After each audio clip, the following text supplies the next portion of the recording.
Ketika saya disuruh duduk diam di hadirat Tuhan, itu kayak siksaan, saudara. Iya, saudara. Saya harus akui itu. Saya alami ini, saudara.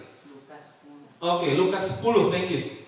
Lukas 10 dari 38 sampai 42. Nah, saudara. Oke, pokoknya itu ada di Alkitab, saudara. Saya mohon maaf, saya salah. Tapi saya balik lagi tentang Marta dan Maria ini, saudara. Saya lakukan semuanya ini, gulung kabel, apa aja yang berat-berat itu saya lakukan, saudara. Saya suka. Kerja keras, capek-capek, drive 2 jam, balik lagi ke sana. Saya senang, saudara. Sibuk-sibuk, saya suka. Tapi kira disuruh 10 menit diam di kaki Tuhan. Punya siksaan banget, saudara. Susah banget. Berat banget. Saya pernah alami, jujur. Enggak ada yang angkat tangan Pak Kristus. Semuanya orang-orang yang suka di dalam hadirat Tuhan. Puji Tuhan, saudara. Saya alami ini, saudara.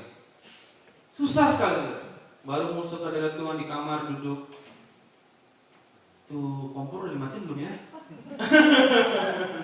Atau pintu depan udah dikunci belum ya?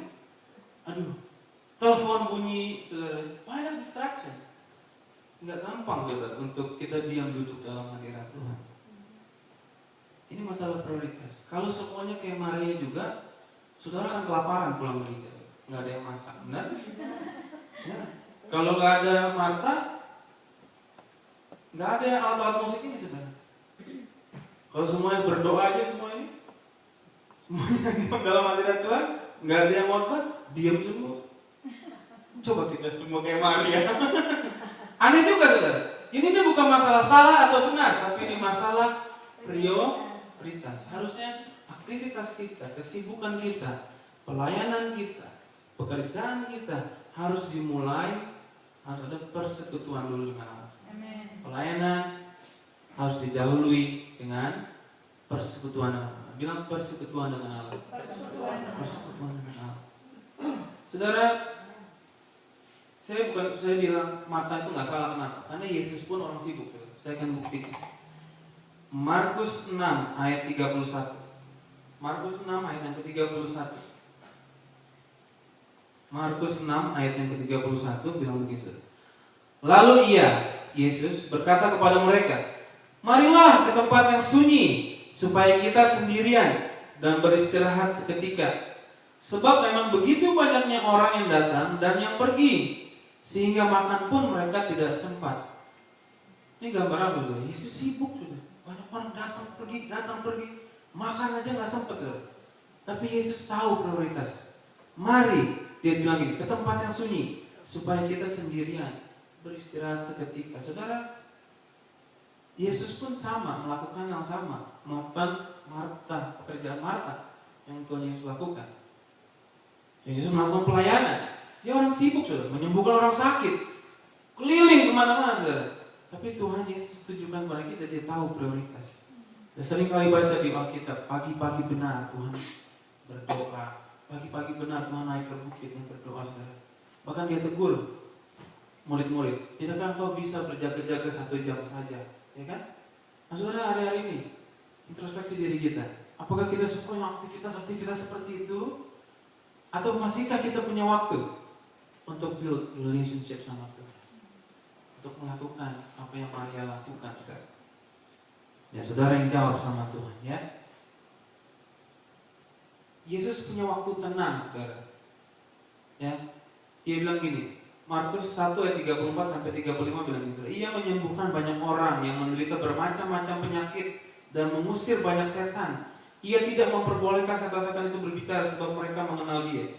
Tapi ayat 35 bilang, pagi-pagi benar, waktu hari masih gelap, ia bangun dan pergi keluar. Ia pergi ke tempat yang sunyi dan berdoa di sana. Saudara, hari-hari ini saya mau encourage setiap kita harus tinggalkan kesibukan kita. Ketika kita udah lagi gak punya waktu untuk bangun relationship sama Tuhan. Mari Pastor Eki singgung tentang mesbah keluarga. Mari kita introspeksi, apakah kita sudah terlalu sibuk sehingga kita gak punya lagi yang namanya mesbah keluarga. Hari-hari ini inilah yang harus kita bangun, saudara. Kita harus bangun yang namanya hubungan dengan Tuhan. Berdoa, merenungkan Tuhan. Saudara, kalau tahu rahasia tentang doa, saudara, itu luar biasa banget, saudara. Ya, saya baca buku dan dengar khotbah dari Miles Monroe, saudara. Betapa saudara ini dikasih kepercayaan Tuhan tuh luar biasa. Tuhan bilang ini kan kepada manusia, let them take dominion over the earth. Ini saudara, di dunia ini saudara yang punya kuasa, saudara. Di dunia ini otoritas Tuhan kasih, powernya Tuhan. Kita sama Tuhan itu partner, saudara. Kalau saudara dalam pengajaran ini, saudara, luar biasa membuka mata saya benar-benar bahwa pentingnya hidup saudara. Kenapa ketika Tuhan mau menghancurkan Sodom dan Gomora, Tuhan harus melalui Abraham, dealingnya sama Abraham. Tuhan, kalau ketemu 100 turun sampai ketemu 1 orang aja, benar? Tuhan is Tuhan, Dia bisa melakukan segalanya kan? Kenapa Dia harus deal dulu sama Abraham? Nah, janji Tuhan, Tuhan yang udah ngomong, let them take dominion over the earth, saudara. Ketika Tuhan mau mengeluarkan bangsa Israel dari Mesir, kenapa Dia harus deal dulu sama Musa? Kenapa harus lewat Musa? Kenapa harus lewat manusia? Saudara diciptakan Tuhan untuk punya kuasa, punya power di dunia ini, saudara. Kuasa doamu, saudara. Luar biasa, saudara. Engkau punya otoritasnya, tapi Tuhan yang punya kuasanya. Tuhan yang punya powernya, saudara. Amin. Kita partner. Kalau makanya hari-hari ini, kalau kamu mengerti betapa pentingnya hidup saudara, banyak berdoa buat orang lain, banyak berdoa buat saudara. Lepas Tuhan, aku perintahkan berkat turun atas keluarga ini. Tuhan, aku perintahkan berkat turun atas gerejaku. Tuhan, aku perintahkan berkat turun, mulai care saudara sama orang lain. Tuhan, aku perintahkan berkat turun atas kotaku. Berdoa buat kotamu, saudara. Berdoa, banyak hal yang kau bisa doakan, saudara. Perkataan is powerful, saudara. Ketika kau berdoa, amin. Tuhan mesti deal. Yang paling hebatnya lagi, saudara. Makanya kenapa Tuhan harus turun ke dunia ini dalam rupa manusia? Karena manusia yang punya power, saudara. Tuhan gak bisa berkarya apa-apa di dunia ini kalau tidak melibatkan tubuh manusia, saudara. Pengajarannya sangat dalam dan saya sangat luar biasa, saudara. Dan saya sangat diberkati sejak saya tahu itu, saudara. Saya mengerti bahwa kita harus tingkatkan jam-jam doa kita. Berdoa buat banyak hal, saudara. Bukan hanya berdoa untuk diri sendiri. Amin. Saudara, simpel aja message hari ini. Saya akan skip banyak di sini, saudara. Tapi saya mau ingatkan saudara, persekutuan harusnya mendahului pelayanan.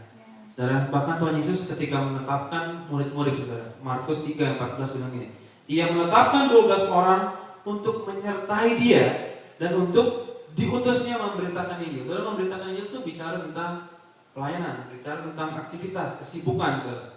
Tapi sebelum Tuhan mengutus orang, murid-murid dipilih untuk menyertai Dia dulu. Menyertai Dia dulu, belajar banyak. Menyertai Dia dulu, baru diutus. Kita harus rubah dari kalau kita terlalu sibuk pelayanan, kalau kita terlalu sibuk pekerjaan, kita sampai mesbah keluarga kita nggak ada lagi hubungan kita sama Tuhan. Kita harus ambil ini waktunya kita berbalik kepada Tuhan. Amin. Saudara, keintiman dengan Tuhan mendahului segala aktivitas kita. Hati-hati, saudara, jangan sampai kita menjadi lebih suka dengan kesibukan daripada diam dalam hadirat Tuhan. Karena tadi saya bilang diam itu nggak gampang, saudara. Dianggap siksaan. Ya, duduk 10 menit dalam hadirat Tuhan susah banget. Disuruh angkat-angkat, siap. Jemput sini, siap. Pergi sana, pergi. Wah, sibuk, senang dah, pokoknya senang. Tapi Tuhan yang minta, siang hari firman Tuhan katakan, aku mau engkau duduk dalam hadirat. Mazmur 46 ayat 11 bilang gini, saudara. Diamlah dan ketahuilah bahwa aku Allah. Aku ditinggikan di antara bangsa-bangsa, ditinggikan di bumi. Saudara, apa yang membuat kita nggak bisa kenal siapa Tuhan kita? Kita nggak punya waktu diam, sibuk, aktivitasnya terlalu penuh. Dari hari ini sekali lagi, saudara, harus punya waktu diam. Ini gambaran kita di Yesaya 30, saudara. Ini ayat yang terakhir, Yesaya 30 ayat 15 sampai 16. Yesaya 30 ayat 15 sampai 16 berkata begini. Sebab beginilah firman Tuhan Allah yang Maha Kudus, Allah Israel. Dengan bertobat dan tinggal diam, sekali lagi, dengan bertobat dan tinggal diam, kamu akan diselamatkan. Dalam tinggal tenang dan percaya terletak kekuatanmu. Tapi bilang Yesaya 16, tetapi kamu enggan, kamu berkata, bukan, kami mau naik kuda dan lari cepat, maka kamu akan lari dan lenyap. Itu kata firman. Katamu pula, kami mau mengendarai kuda tangkas, maka para pengejarmu akan lebih tangkas lagi. Saudara, ini bicara tentang maunya kita, saudara. Kalau kita pakai kekuatan kita, oh Tuhan, enggak, aku maunya naik kuda dan lari cepat, tapi kamu akan lari dan lenyap, saudara. Makanya banyak kali kita melakukan aktivitas yang ada kita capek sendiri, saudara. Nah, hasilnya nggak maksimal. Tapi ketika kita kemarin Pastor Egi singgung di Wasalai, saudara, ketika kita bangun hubungan kepada Tuhan, akan keluar kreativitas, ide-ide baru, hati Tuhan dibukakan kepada kita, saudara. Amin. Maka goal-goal yang kita tanamkan itu goal yang sesuai dengan kehendak Allah. Amin. Dia bilang, kata pula, kami mau mengendarai kuda tangkas, tapi firman Tuhan, maka para pengejarmu akan lebih tangkas lagi. Ibaratnya apa, saudara? Sia-sia, saudara. Kita mau lakukan apa? Ada yang lebih hebat lagi. Kita mau bikin ini, lari dan lenyap, hilang apa yang kita udah kerjakan, saudara. Tapi yang Tuhan mau, lihat, saudara, tinggal diam, kamu bertobat dan tinggal diam, kamu akan diselamatkan. Kalau tinggal tenang dan percaya terletak kekuatanmu. Nathan boleh maju ke depan. Jangan selesai. Sudah, firman Tuhan siang hari ini, sore hari ini, saudara, mengingatkan setiap kita. Simple aja, saudara. Iblis selalu mencoba mengganggu pikiran kita ketika kita sedang mencoba tinggal tenang dalam hadirat Allah. Tapi saudara, jangan pernah putus asa. Ketika engkau masuk dalam hadirat Allah baru 5 menit duduk diam, engkau mau berdoa, pikiran mulai mengganggu engkau, nggak usah ditengking, saudara. Enjoy aja, diam.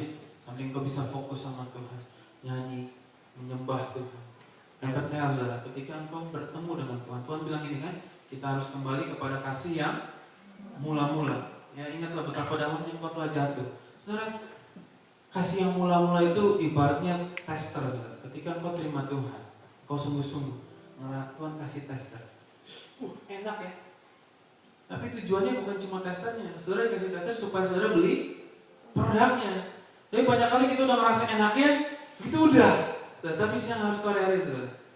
Yesus mau katakan, ketika engkau punya hubungan dengan Tuhan dan engkau masuk dalam hadirat Allah, percaya, saudara, engkau kasihmu kepada Tuhan akan lebih daripada sekedar kasihmu yang mula-mula. Dan tadinya cuma sesuatu engkau bisa nikmati. Engkau beli produknya, engkau dapat produknya, saudara. Amin. Dan hadirat Tuhan itu hadirat yang paling indah, saudara, dalam hidup. Tidak ada tempat yang aman selain di dalam hadirat Tuhan. Saudara, malam hari ini, sore hari ini, saya mau encourage setiap kita, bangun hubunganmu dengan Tuhan. Build relationship. Tuhan kita Tuhan yang gila-gila dengan saudara. Aku menanti-nantikan waktunya, hendak mencurahkan kasih setia kepadamu. Tuhan tuh nanti kita, amin. Dan tinggal waktunya kita ambil keputusan. Build relationship. Jangan terlalu sibuk, saudara. Kita mesti tahu prioritas. Jadi sekali lagi, ini bukan masalah salah benar, masalah prioritas. Tidak ada yang salah dengan kesibukan, tapi kita tidak boleh larut sehingga kita kehilangan persekutuan dengan Allah. Amin. Engkau full timernya Tuhan. Amin. Ketika engkau keluar sana, engkau menjadi duta-duta yang Allah. Amin. Haleluya. Puji Tuhan, Tuhan memberkati. Saya kembali kepada Pastor.